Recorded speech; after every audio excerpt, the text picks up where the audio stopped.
जय गुरु जी। शुक्राना गुरु जी। संगत जी, गुरु जी का आरती हो रहा है, आप भी दर्शन करके निहाल हो जाओ। गुरु जी का आज इस सत्संग में आपको संगत जी बहुत ब्लेसिंग मिलने वाला है, इसको इग्नोर मत करिएगा, पूरा सुनिएगा। जय गुरु जी। सदगुरु की कृपा कैसे होती है, सदगुरु की मेहर कैसे होती है, आपको सुनने का मौका मिलेगा। मैं जुगनू प्रसाद एक सत्संग सुनाता हूँ आपको। जय गुरु जी। एक बार की बात है, एक बार एक चोर ने गुरु से नाम ले लिया और बोला, गुरु जी, चोरी तो मेरा काम है, ये तो नहीं छूटेगी मेरे से। अब गुरु जी बोले, ठीक है, मैं तुझे एक दूसरा काम देता हूँ, वो निभा लेना। बोले, पराई स्त्री को माता बहन तुम हमेशा समझना। चोर बोला, गुरु जी ठीक है, ये तो मैं निभा लूँगा, आपके आदेश का पालन करूँगा। संगत जी, एक राजा के कोई संतान नहीं थी। राजा संतान के लिए बहुत परेशान था। उसने अपनी रानी को दुहारण कर रखा था। 10 से 12 साल से बगल में ही एक घर दे रखा था रानी को। उसमें रानी रहती थी और साथ ही सिपाहियों को निगरानी रखने के लिए बोल दिया था। संगत जी, उसी चोर का उस रानी के घर में चोरी के लिए जाना हुआ। रानी ने देखा कि चोर घर में आ गया है। उधर सिपाहियों ने भी देख लिया कि घर में कोई आदमी रानी के पास जा रहा है। राजा को तुरंत बताया गया और राजा बोला, मैं छुप छुप के देखूंगा। अब राजा छुप छुप के देखने लगा। रानी बोली, चोर को कि तुम किस पे आए हो? रानी बार बार यही बोली, चोर को तुम किस पे आए हो? चोर बोला, ऊँट पे। रानी बोली कि तुम्हारे पास जितने भी ऊँट है मैं सबको सोने चांदी से भरवा दूंगी, बस मेरी एक इच्छा पूरी कर दो। चोर से रानी ने कहा कि मेरी एक इच्छा पूरी कर दो। चोर को अपने गुरु का प्रण याद आ गया कि गुरुजी ने क्या कहा था।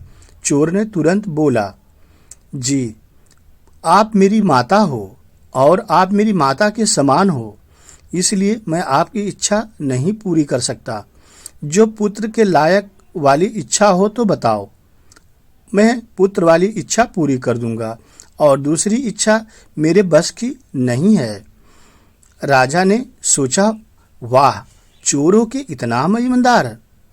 राजा सकपका गया, ऐसे कैसे हो सकता है? एक तो चोर है, दूसरे इतना बड़ा ईमानदार है। राजा को चोर पर बहुत बड़ी दया आ गई। राजा ने उसको पकड़ लिया और चोर को महल ले गए।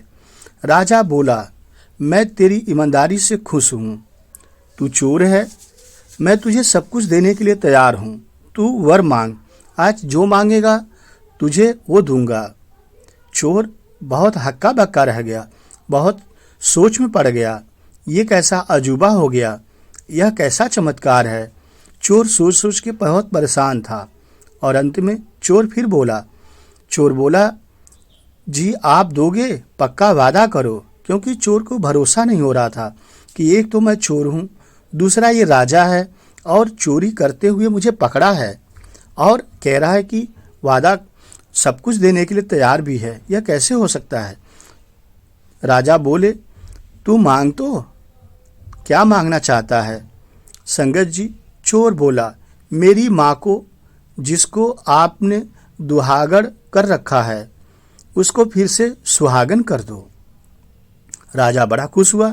उसने रानी को बुलाया और रानी, मैंने तुझे बहुत दुख दिया है, तू भी मांग ले कुछ आज। राजा ने उस रानी को कहा जिसको राजा ने कैद कर रखा था और उसको बोला कि आज तू भी मांग ले, मैं बहुत खुश हूँ, तुझे भी सब कुछ दूंगा। रानी भी हैरान हो गई कि यह राजा कैसे आज इतना खुश है। रानी बोली, ठीक है, अगर राजा तुम खुश हो तो एक पक्का वादा करो, पक्का दोगे ना? और मोहर मार के लिख के दोगे, तभी मुझे विश्वास होगी और तभी मैं मांगूंगी। राजा ने मोहर लगा कर दिया और लिख कर भी दिया कि ठीक है, अब तुम मांग सकती हो, मैं सारी मुरादें पूरी करूंगा। रानी बोली, ठीक है। रानी बोली, राजा, हमारे कोई औलाद नहीं है, इस चोर को ही अपना बेटा मान लो और आज ही इसको राजा बना दो। और राजा ने संगत जी ऐसा ही किया। उस चोर को राजा ने अपना बेटा मान लिया और अपने राज्य का उसे राजा बना दिया। कहने का भाव संगत जी ये था कि सब संगतियों गुरु की एक वचन की पालना से राज दिला दिया।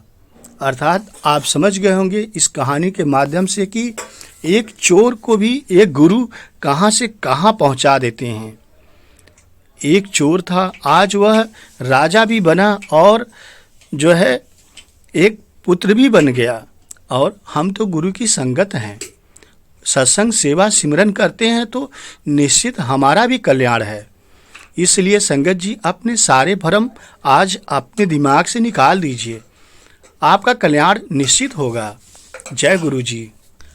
हम अपने दिमाग में अनेकों भ्रम पाल लेते हैं कि गुरुजी तो हमें ब्लेस नहीं कर रहे हैं, सत्संग में जाते हैं लेकिन परिवार का कल्याण नहीं हो रहा है, जॉब नहीं मिल रहा है, घर में खुशहाली नहीं है, घर में दुख है, बच्चे परेशान हैं। अनेकों तमाम प्रकार की ऐसी सोच हम अपने मन में पाल लेते हैं। वह एक संगत जी वहम हमारा है, इस वहम से हमें निकलना है। और आपने जैसा भी सुना कि एक चोर भी जब लाभ पा सकता है तो हम तो गुरु की संगत हैं और सच्चे रास्ते पे है तो हमारा तो कल्याण निश्चित है। इसलिए आज के बाद कोई भ्रम किसी संगत को नहीं रखना है, अपने गुरु का स्मरण करें, आपका कल्याण निश्चित है। आइए एक सत्संग और सुनते हैं। एक आश्रम में शिष्य और संत के बीच स्वर्ग और नरक के बीच चर्चा चल रही थी। तभी शिष्य ने पूछा कि गुरुदेव, मृत्यु के बाद क्या मैं स्वर्ग जाऊंगा? संत ने शिष्य को जवाब दिया कि पहले मैं जाऊंगा, तभी आप स्वर्ग पाओगे।